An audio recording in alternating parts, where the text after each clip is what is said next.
તિરુપતિ મંદિરના પ્રસાદમાં ભેળસેળ, મંદિરમાં પ્રસાદના લાડુમાં ફિશ ઓઇલ હોવાની પુષ્ટિ, પ્રસાદના લાડુના નમૂના લઈ તપાસ કરતા લાડુમાં ભેળસેળ હોવાનું સામે આવ્યું.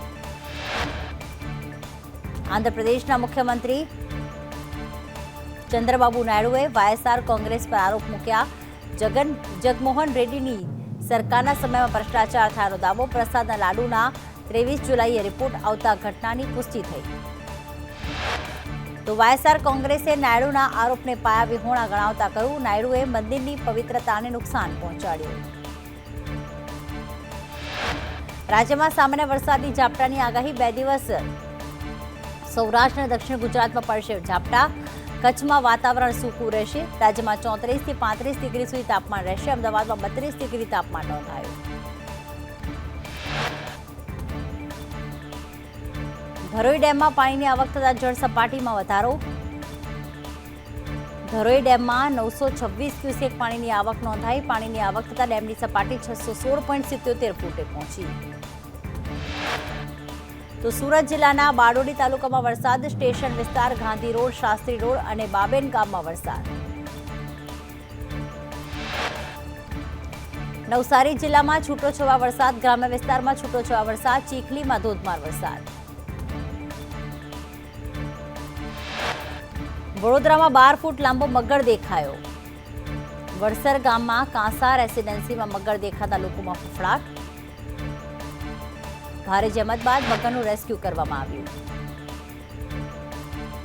ખેતીવાડી સહાય માટે અરજી કરવા ઓનલાઈન પોર્ટલ ખુલશે. પોર્ટલ ખુલ્યા બાદ સરકારી યોજના માટે માંગણી થઈ શકશે. ખેડૂતોને પાક મૂલ્યની વૃદ્ધિ, સોલાર પાવર પેનલ ખરીદવા લાભ મળશે.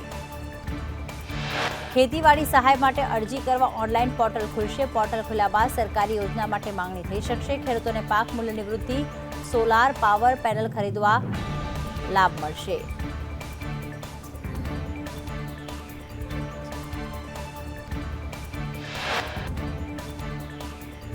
સુરતની સ્વિમેર હોસ્પિટલમાં ઘોર બેદરકારી. રેસિડન્ટ ડોક્ટર્સને ખાનગી હોસ્પિટલમાં મોકલ્યા હતા.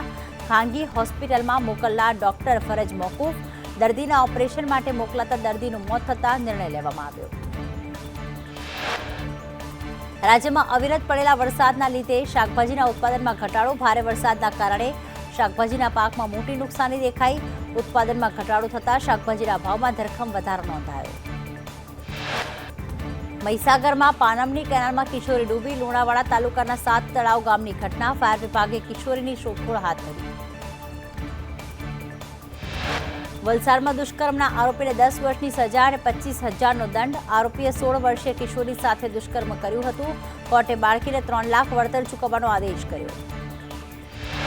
અમદાવાદના વાડજ વિસ્તારમાં ગટરના પાણી ઘરોમાં ઘૂસ્યા. રામદેવપીર વિસ્તારમાં ગટર અને પાણીની લાઈનોના પાણી લોકોના ઘરોમાં ઘૂસતા ઘરવખરી પલળી.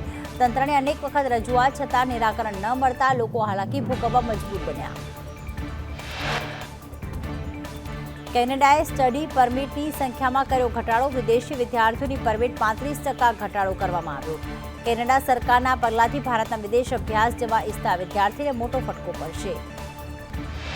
ખાલિસ્તાની આતંકવાદી ગુરપતવંતસિંહ પન્નુની હત્યાના કાવતરાના મામલામાં અમેરિકાની કોર્ટે મંગળવારે ભારત સરકારને સમન્સ પાઠવ્યું. આ મામલે ભારતે કહ્યું, સમન્સ મોકલવું ખોટું છે. સમન્સના જવાબમાં વિદેશ મંત્રાલયે કહ્યું કે આ સમન્સ સંપૂર્ણપણે ખોટું છે. વિદેશ સચિવે કહ્યું, જ્યારે આ મામલો અમારા ધ્યાન પર આવ્યો તો અમે કાર્યવાહી કરી. આ મામલે ઉચ્ચ સ્તરીય સમિતિની પણ રચના કરાઈ છે. ભારતના એનએસએ અજીત ડોભાલ, પૂર્વ રો ચીફ સામંત ગોયલ, રો એજન્ટ વિક્રમ યાદવ અને ઉદ્યોગપતિ નિખિલ ગુપ્તાના નામ પણ આ સમન્સમાં સામેલ છે. અમેરિકન કોર્ટે આ સમન્સનો 21 દિવસમાં જવાબ આપવા કહ્યું છે. આઈફોન 16 ખરીદવા દિલ્હીમાં પણ લાંબી લાઈનો લાગી. સાકેતમાં એપલ સ્ટોરની બહાર આઈફોન ખરીદવા ધસારો. આઈફોન 16 મળ્યા બાદ લોકોની ખુશીનો પાર નહીં. ભારતમાં આજથી એપલના આઈફોન 16નું વેચાણ શરૂ. મુંબઈમાં એપલના સ્ટોરમાં ગ્રાહકોની લાંબી લાઈનો લાગી. એપલના સ્ટોરની બહાર વ્યવસ્થા અને સુરક્ષામાં વધારો કરાયો. પીએમ મોદી આવતીકાલથી 3 દિવસના અમેરિકાના પ્રવાસે. ડેલાવેરમાં ક્વાડ સમિટમાં ભાગ લીધા બાદ ન્યૂયોર્ક પહોંચશે પીએમ. ન્યૂયોર્કના લોંગ આઇલેન્ડ પર પીએમ મોદીનો કાર્યક્રમ. ભારતીય સમુદાયના કાર્યક્રમમાં સંબોધન કરશે પીએમ મોદી. વડાપ્રધાનને વધાવવા ભારતીયોમાં ઉત્સાહ.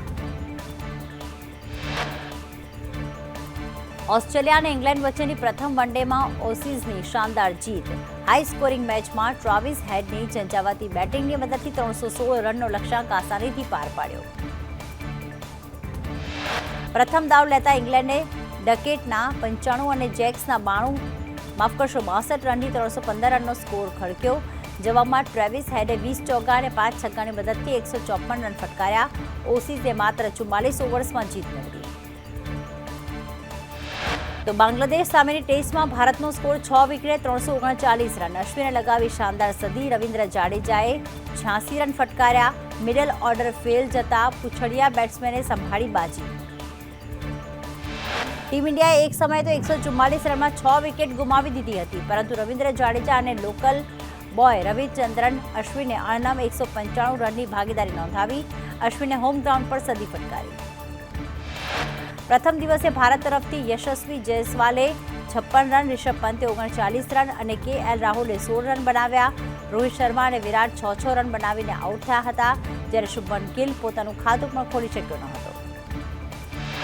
અને બીજા દિવસે રવિન્દ્ર જાડેજાએ 86 રન બનાવીને આઉટ થયો. બાંગ્લાદેશ તરફથી હસન મહેમૂદે 4 વિકેટ ઝડપી, જ્યારે મહેંદી હસન, મિરાજ અને નાહિદ રાણાને એક સફળતા મળી.